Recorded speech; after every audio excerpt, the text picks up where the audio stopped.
Hello, the top stories today. President Bola Tinubu will embark on a strategic state visit to Brazil as part of efforts to diversify and strengthen Nigeria's economy. The United States has confirmed its first human case of the flesh-eating screwworm in a Maryland resident who recently returned from El Salvador. And in sports, Nigeria's D-Tigers will be back home today after participating in the FIBA Afro-Basket tournament in Angola. It's Monday, a lovely day to you. Beautiful welcome here on Sapientia News at noon with me, Chinonso Ahek3 Ekuma. And now the news in full. The presidency has described President Bola Tinubu's upcoming state visit to Brazil as strategic and part of a broader effort to diversify and strengthen Nigeria's economy through global partnerships. Sunday Dare, special advisor to the president on media and public communications, told newsmen in Brasilia that the visit could be a game changer, deepening ties with Latin America's largest economy and a major BRICS member. President Tinubu is expected to arrive in Brazil today for a two-day state visit at the invitation of President Luiz Inácio Lula da Silva.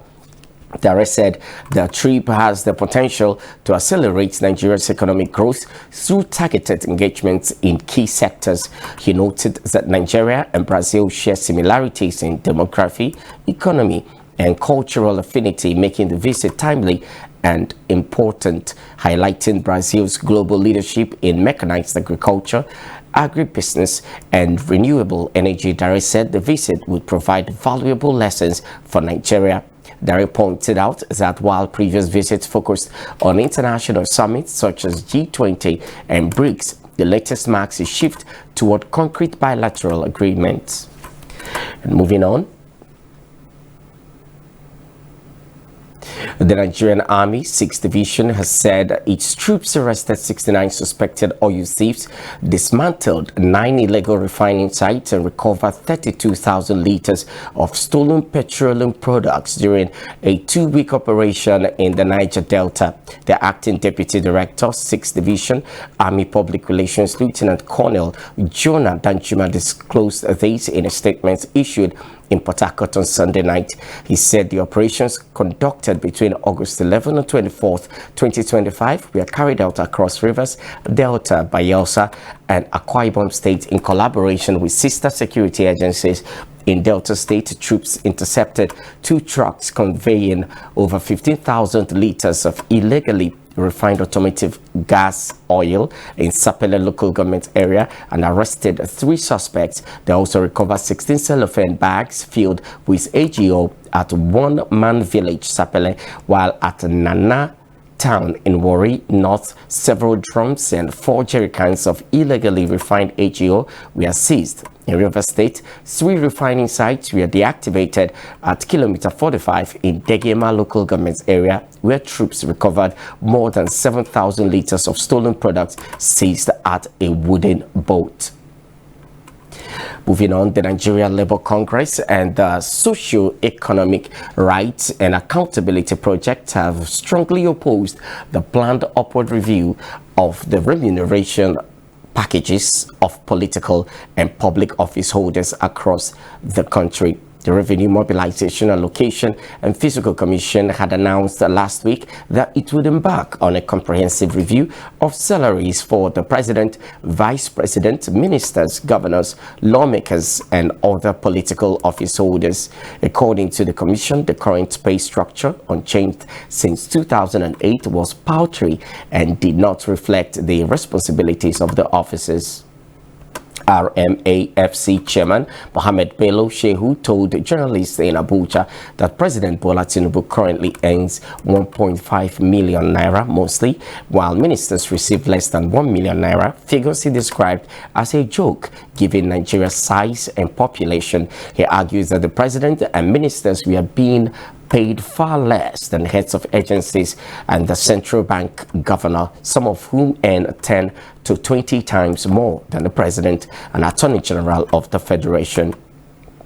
Still in the news, the Independent National Electoral Commission has announced the commencement of the physical phase of the continuous voter registration, which begins today across Nigeria. This phase followed the online pre-registration that commenced on August 18, 2025. According to figures from the Commission's website and officials, no fewer than 5,965,451 permanent voter cards remain uncollected across the country.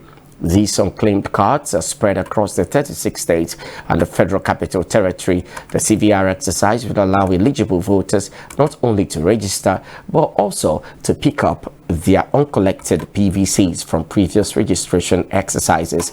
Both new applicants and those who pre-registered online are expected to complete their registration in person at INEC centers where their biometrics will be captured. The Commission also clarified that transfers of voter registration within or across states, as well as replacement of lost or damaged voter cards, are allowed under the ongoing CVR process.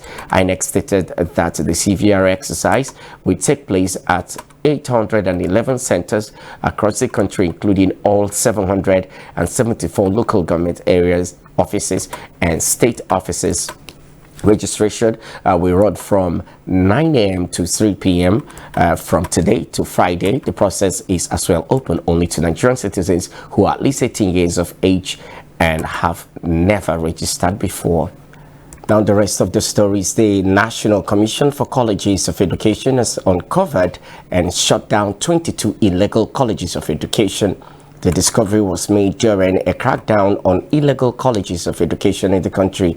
The development was revealed in the Commission's achievements. President Bola Tinubu had recently urged the National Universities Commission, the National Board for Technical Education, and the National Commission for Colleges of Education to weed out illegal higher institutions of learning in the country. Speaking at the 14th convocation of the National Open University of Nigeria in Abuja, the president ordered the NUC, the NBTE, and other agencies to take decisive action against what he described as certificate mailers, undermining the credibility of the education sector. Tinubu, who was represented by the Director of University Education at the Federal Ministry of Education, Rakia Ilyasu, warned that the integrity of the academic system must not be compromised. In a bid to change the narrative on issues that concern women and family negatively, the Adazi-Nugu Town Development Union has held its biennial Women's Convention with focus on issues concerning women and their family. Speaking on the aim of the event held at the Adazi-Nugu Civic Center, Dr. Michael Onuobolu explained that the convention offers a platform for women to discuss issues around women, families, and reaching out to the downtrodden around them, helping women to become better, as well as providing a platform for social interaction and well-being. In a lecture on causes of divorce and consequences, Barrister Chizoba Nabo reiterated that marriage is a covenant instituted by God which demands commitment, understanding, and responsibility for progressive union. The event also featured fashion parade, cooking and dance competitions, which were won by Mrs. Uche Okafo, Mrs. Ekene Anuchwe, and Mrs. Vivian Ebunilo, respectively. Now, on the foreign scene, the United States has confirmed its first human case of New World screwworm, a parasitic fly whose larvae feed on living flesh, in a Maryland resident recently returned from El Salvador, where an outbreak is ongoing. As reported by Reuters on Sunday, the patient began showing symptoms shortly after returning and was diagnosed on August 4, 2025, according to the U.S. Centers for Disease Control and Prevention, CDC. The U.S. Department of Health and Human Services, HHS, confirmed the case on August 24, 2025, emphasizing that authorities are monitoring travel-related risks and coordinating with Central American health agencies. Screwworm infections are more commonly seen in livestock, where outbreaks can devastate herds. The USDA is responding by constructing a sterile fly facility in Texas and temporarily halting cattle imports from Mexico to curb the pest spread. Mexico is also expanding its own sterile fly operations as Panama's current facility cannot meet the eradication needs of the outbreak moving north from Central America. Now in sports, Nigeria's senior men's team, the Tigers, will jet into the country on Monday, that is today, following their participation at the 31st edition of the FIBA Afro-Basket Tournament, which took place in Angola from August 12th to 24th.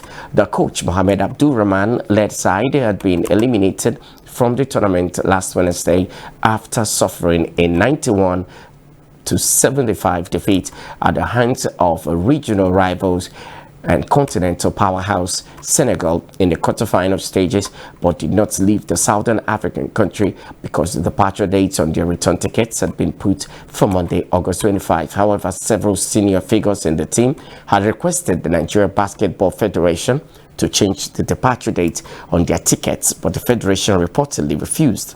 Meanwhile, a couple of the team's players, including Houston Rockets guard Josh Okoche, personally purchased their return tickets before leaving Angola for their respective bases. That's it on the news. Let's recap the headlines. We told you that President Bola Tinubu will embark on a strategic state visit to Brazil as part of efforts to diversify and strengthen Nigeria's economy. The United States has confirmed that its first human case of the flesh-eating screwworm in a Maryland resident who recently returned from El Salvador. And in sports, Nigeria's D Tigers are back home today after participating in the FIBA Afro-Basket Tournament in Angola. And on behalf of the editorial crew and production team, I am Chinonso Ahek3 Ekuma. Stay here on Sapienza International Media Center as we bring you lots of beautiful programs ahead.